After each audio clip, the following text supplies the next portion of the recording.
The Meandrous Engineer says, as someone who bridges the deep creative instinct, you would probably call it your point of view, and scientific thinking, do you find those two modes of thought complement each other, or is there some cognitive dissonance?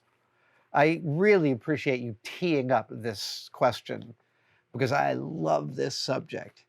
Do creative, artistic thinking and scientific thinking, do they complement or compete? And culturally, we think of them as competing.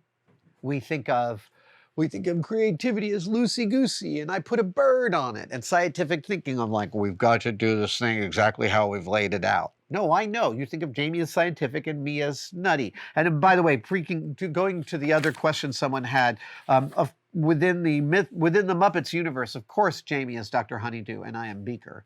Yeah, that's close enough. But creative thinking and scientific thinking, there is no dissonance between them.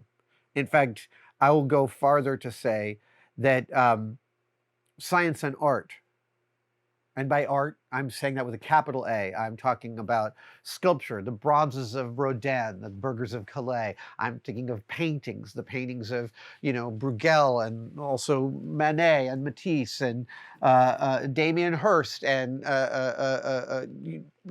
modern art, Jackson Pollock, art with a capital A, and science are fundamentally doing the same thing. They are ways in which we investigate the world around us for what we can learn about it and ourselves. I think anybody doing anything creative is doing that on an internal level. Hey, I've discovered that I really like drawing things. Oh, I've discovered that I like drawing things and then coloring them with gouache. Oh, now that I'm good at executing subject matter, I have this really interesting, subtle thing that I like to draw about cats and landscapes with gouache. And then, transcendence happens. But this is still a person just looking at the world and thinking about what parts of it they find interesting. And then scratching those itches. And having spent so much of my life, both in the execution of science and art, there's really no delta between these two.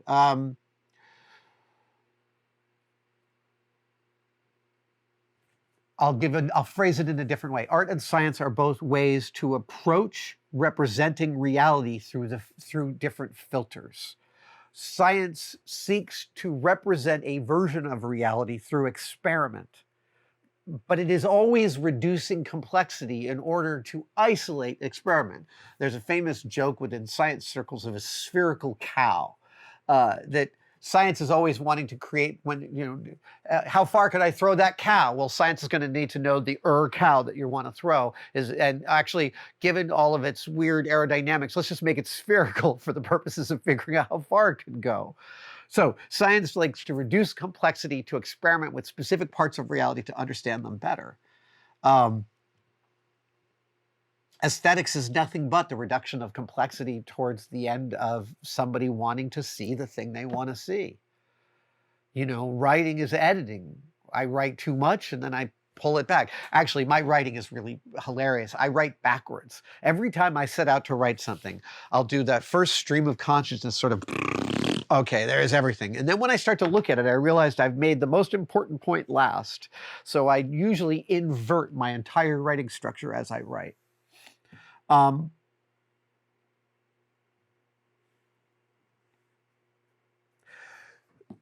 Science is about attempting to also remove the experimenter's bias or any experimental bias that may enter the frame. In fact, much of science is iterating just to remove hidden biases and hidden drivers of the experiment that you don't know about. And art is also about removing the bias of what you think your experience is until you've gotten to something more vital. I'll say this, I have made art long enough to see that some of the oldest pieces I've made have my current level of aesthetic attention and excellence. And that seems impossible to me. I've gone through so many things in the last 45 years since I made the first thing I would call a sculpture. And so the idea that things I made 4 decades ago still can teach me about my aesthetic today is an other to me. That does not fit within my view of how reality really works. And so it's transcendent. It doesn't have an anchor in anything that I understand. And thus, I've got to sit with that uncertainty of like, how did I know this back then? That is, how did that young mind of mine understand these things in their nascent form? Robert Johnson is a writer of interpretive books about Jungian psychology. He wrote these 2 books that are very dated in their sexual politics called He and She. But despite their datedness, there are some marvelous jewels within his writing. And in his book, he talks about the Parzival Grail legend and Parzival's lifelong search for the Grail. Really early on in his journey, he has a dream about the Grail, and he is asked a question, and he doesn't know the answer to the question, and the Grail disappears. And the Grail has been lost during a time of the Fisher King. And the Fisher King is called the Fisher King because as a youth, he was traipsing through the woods and he came upon an empty campfire, but there was a fish roasting on a spit above the fire, and he was hungry. And he reached out to eat the fish, but it was cooking, so it burnt him. And he salved his burn by putting his fingers in his mouth and thus tasted fish.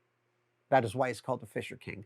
Both of these are metaphors for what Johnson says is the Jungian Christ nature of the subject. So the Fisher King he's touching the future part of himself, and he tastes it, but it also comes with pain, and it is sort of like, that's a perfect metaphor to me, looking at Jungian psychology, about my young self touching some bit of the aesthetic that I would spend the rest of my life, looking for and executing. So what Jung says is that each of us in our youth touches some part of what he calls our Christ nature. He's not using that, I think, in a literal biblical sense. He's using that as a word to be the stand-in for like our deep spiritual center. And he says that in our youth, we each have an experience of sort of seeing it, but we can't hold on to it. And it's painful, but it also gives us a taste of what's to come.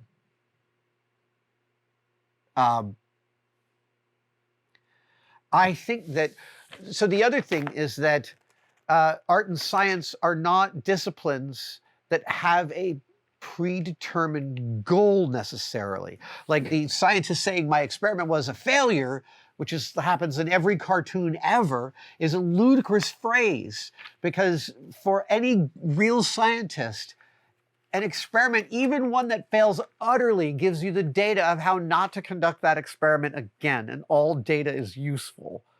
So by this I mean that a good scientist working experimentally does not have a preconceived notion about how they want that thing to turn out.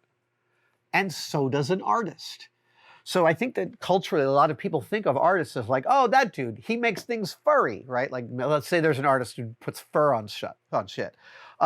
So that, like, you might think that he goes into a studio and thinks, what can I put fur on today? That's my creative output. And that's not how art works at all. That guy makes furry stuff because one day he was trying to solve an aesthetic problem and he was like, wait a minute, there's fur here and I didn't expect it, but it makes this thing way better. Man, that is surprising to me. Okay, let's go into that. That's how art works. Art is a constant exploration of your own aesthetic, almost after the fact. There's this great bit in Peter Jackson's Beatles documentary, Get Back, and I've quoted this many times, and I got to watch it for a third time because I want to get this quote right.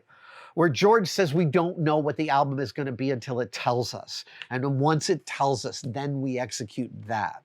I feel that deeply, that in my aesthetic exploration, I am at my best when I have no preconceived notion about how it should turn out. And then at some point, it starts to tell me how it's going to turn out. Now, I'm going to equate this to my scientific exploration. In that aesthetic exploration, when I am working on something, I'm like, oh, I have this idea. Okay, let me do this. That feels kind of good. That's interesting. Okay, now I have this other idea.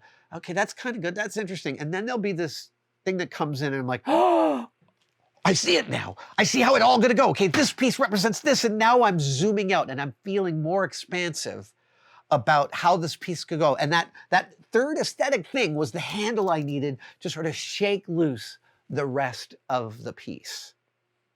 Now that's my aesthetic exploration. On Mythbusters, every week I had to encounter and deal with and produce content on subject matter I did not previously know about.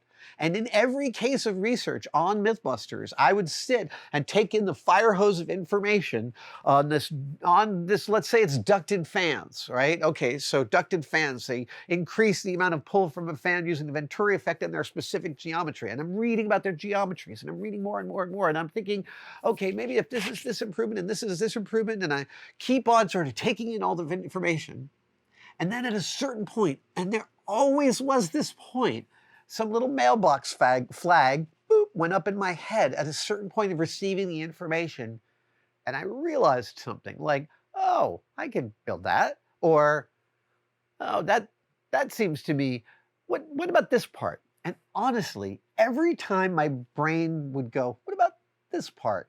It felt the same creatively as when I'm in the middle of an aesthetic exploration and I'd bring in that thing. And in both cases, there's this outside piece of information that becomes for me a physical handle. I think of it like this, with which I shake loose the rest of the thing. And within the science exploration, it's like the handle of understanding of this. One part of this helps me to speak to an expert on it and really get to what they need to tell me about this. And aesthetically, it's, how I would solve an aesthetic problem. So science and art are also about rigor. They're always, like when I say removing your bias, these are both disciplines in which until you execute with the highest rigor, it won't have the same effect. So yeah, I think of science and art as two sides of the same exact coin. They're the same human endeavor to use our sentience, our remarkable, impossible sentience, our ability to know ourselves, to understand more about the world around us. Having done it with both art and science, I don't have a preference. I have found both disciplines to be spectacularly transcendent. And I have found discussing both those disciplines with people who execute at the highest level in each to also be transcendent. Yeah. I think we'd also be a lot culturally better off if we didn't put science and art into these opposite buckets of like one type of personality, another type of personality. Thank you for watching. I wanted to talk to you about Tested membership. The Tested members are a key community that we find really, really remarkable. That's very separate from Tested and from YouTube. The Tested members, they buy each other memberships during our live streams. So if you're wondering whether to become a member, watch one of our live streams and someone may just give you one. It is hard to overestimate how much the Tested members actually make possible on this channel. They give us a lot of wiggle room. They give us a huge amount of feedback.